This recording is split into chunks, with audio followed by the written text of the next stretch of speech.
ప్రైవసీకి డిగ్నిటీకి against ఉంది కాబట్టి ఇలాంటివి చేయకూడదు. ప్రెస్ ఏంటంటే కొన్నిసార్లు జనాలకి చూపించాలి. మేబీ దే థింక్ ఇది సపోర్ట్ చేస్తున్నట్టు, మేము విక్టమ్ కి నుంచున్నామని చూపిస్తున్నాం, ఆమెను మంచి లైట్ లోనే చూపిస్తున్నాం కదా మనము.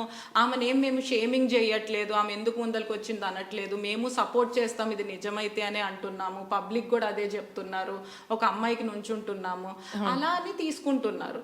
But it is detrimental only.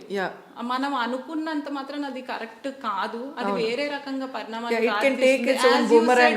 Pornography phone sites కి వెళ్ళడం అంటే, ఒక విక్టిమ్ అలా వెళ్ళడం అంటే how shocking is that. And even the family, her extended friends, family వాళ్ళందరిది కూడా అందరికి shaming. And see, if she has come out, that means she has to be taken as an inspiration also for many other women. బయట వచ్చి మాట్లాడవచ్చు, comes out, బయట వచ్చి మాట్లాడడానికి ధైర్యం ఇవ్వాలి.